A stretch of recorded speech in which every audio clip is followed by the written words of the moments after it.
all about this little fellow. He's been there years.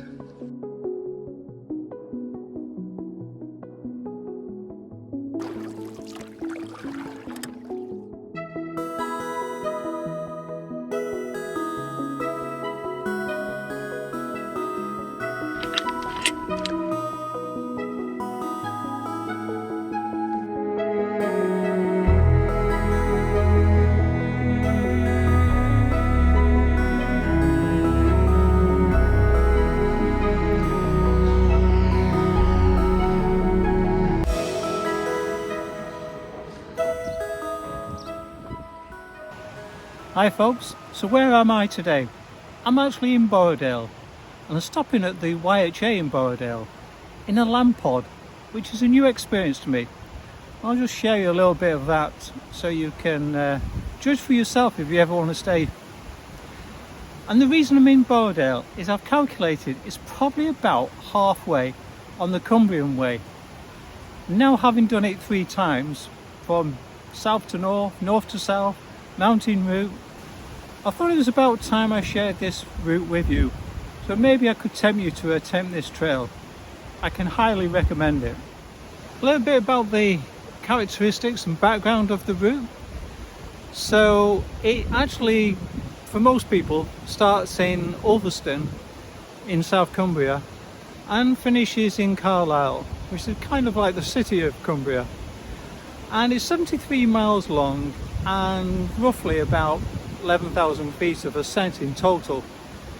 And then the highest places are Stake Pass and High Peak or High Pike, and that's only about 2,000 feet.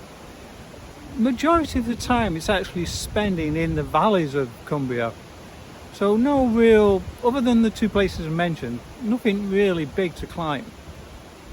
The other thing is there's 2 great places that you pass through in the Lake District in terms of towns or villages. One is Coniston and the other is Keswick. And in addition to that, you're passing Coniston Water being one of the lakes and Derwent Water being the other lake, which is near Keswick. So you get a good feel for the Lake District without kind of having to do too much effort. And you can even take time out and maybe go on the ferries on both of those lakes. And because it is only 73 miles, it generally takes between 4 and 6 days to complete the route. One of the great things about this trail is the easy accessibility to the railway network. So it actually starts in Ulverston and the station's probably only about half a mile away. And then in Carlisle, you've got the same again, station about half a mile away. And particularly Carlisle connects to all the major cities quite easily. The other thing, it's easy to recognise the start and the finish. If you're starting in the south, then when you start in Ulverston, there's actually a sculpture that is supposed to be a card and a compass. And yeah, it creates quite a good Instagram moment for a start. And then at the finish, you've got the old market cross of Carlisle, which is in the pedestrian area. And when you get to the finish, it's near the information centre, and you can sign the official book to say you've completed, and then you're on record as being completed. So yeah, great places. Also lots of accommodation in both of those places. So if you want to start early in the morning or finish late at night, then there's plenty of accommodation. One question that often comes up is the direction of travel. Now in the UK, there is a tradition of going south to north, west to east, and that is because we're affected by a southwesterly wind. Now, one of the things with this route is the last 4.5 miles does sometimes get described as being boring. And I've often seen that on YouTube videos, but without actually knowing what it's like, it's difficult to obviously judge. So I certainly made sure in one of my videos that I covered that area for you, so you can check that out. What I will say is it's a cycle path from Dalston to Carlisle, so it's the last 4.5 miles if you're travelling south to north. It's flat. First mile probably is a bit boring, but after that it's not too bad. You're kind of going alongside the river into Carlisle, and in some ways it gives it a more grand feeling when you do the actual finish, going past the cathedral and getting to the end in the marketplace. So I would kind of recommend it, but I know it's not to everyone's taste. So you can get the train at Dalston. Like I say, it's 4.5 miles away. Train's about once an hour, and it's about a 10-minute journey on the train. So yeah, maybe that's what you want to do.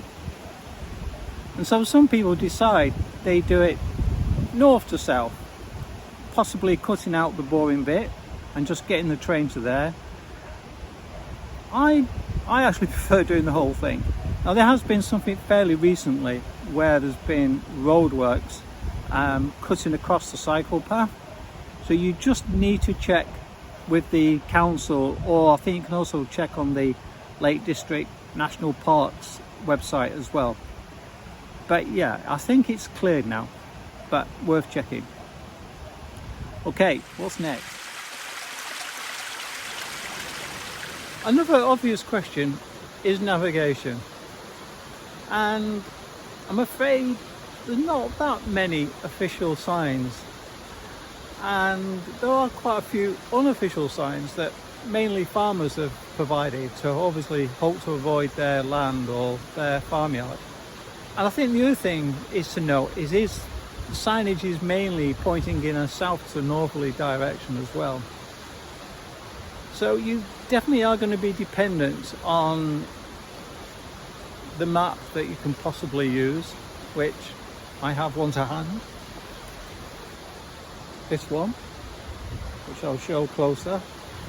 And then obviously a guidebook. And so this is the guidebook that I've used in the past. Various apps also tend to, because it's such a popular route, it tends to be virtually on all GPS mapping routes as well. So between a bit of signage, a map, a guidebook and an app, hopefully you shouldn't get lost. It tends to be more at the start and the finish where you need to be on your mettle more. After that it's fairly obvious towards the middle of the actual route. So yeah, hopefully you'll find your way. Now you've probably heard that the Lake District is one of the wettest parts of England, and so that might kind of put you off.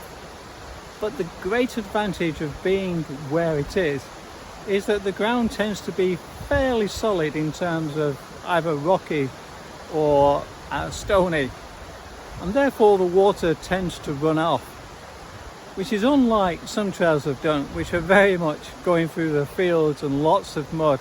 I particularly remember that from the Offers Dyke trail. I spent a lot of time in the mud. Tends not to happen here. Like I say, you get the rain, but if it does, it runs off. I think the other thing is that because of that, it does make the trail quite popular throughout the whole of the year. I actually did this trail in November and had no problems whatsoever. And so the great thing about that is it means it's kind of attractive to experienced people as well as newbies. So a great trail from a weather perspective. You might just be able to see some sheep in shot there. I had to wait for them to stop barring. Yeah, they're quite noisy actually. And that is one thing, you will come across a lot of sheep in the Lake District. Right, what I was really going to talk about is accommodation. So the great thing about the Lake District is it's not short of accommodation in some quite remote places as well. So if you're B&B in hotels, at all the major points there, you're well catered for.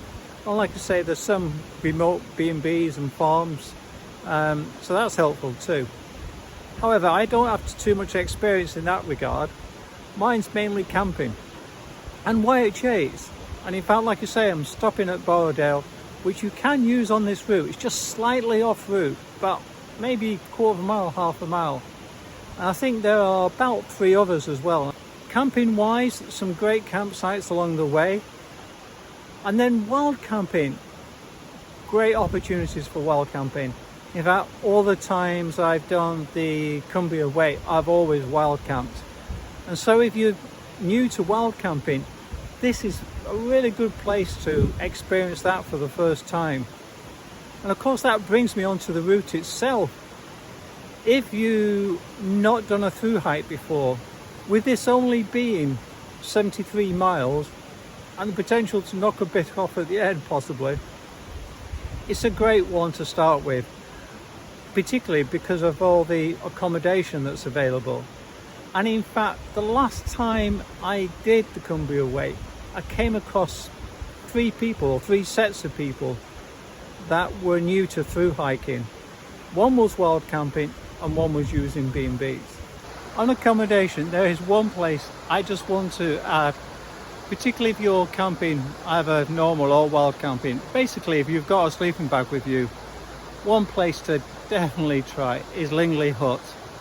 It's north of Keswick and it's a bothy, so it's totally free. It is a kind of first come first serve. I think you can probably get about 6 people in it. Even if you decide not to stay there sleep-wise, the other thing, it is a great place to stop for a picnic. You're out of the wind and it's got a great view as well. So yeah, I would suggest possibly trying that, giving that a go. Lingley Hut is actually just before High Pike, so given you've got that climb in hand, you might as well go into the bothy, have a bit of rest, have a picnic, then get to the top of the highest point of the Cumbrian Way. In terms of resupply, you should be okay. Obviously you've got the 2 major towns of Coniston and Keswick, and there's quite a few village stores as well along the way. And in addition, you've got cafes and pubs where you can obviously hopefully get water. And in fact, one thing I said before is that in the Lake District we're not short of water. As you can see over my shoulder there, that's the River Derwent. And as long as you've got a filter, then I don't think water will be a particular problem. The other thing about resupply is actually your needs are not that great, because it only lasts between 4 and 6 days in terms of how long it will take you to walk the route. So who is this route best suited for? The great thing about the Cumbria Way is it satisfies those who have never done a through hike before, all the way through to those who are very experienced. As I said, I've actually done this route 3 times now, and I'll probably come back a few more times as well. It's great the fact that you can fit it in within a small period of time. So yeah, give the Cumbria Way a go. I'm sure you'll enjoy it. Okay, I must go folks. All the best, and I'll see you on the trails one day. Bye.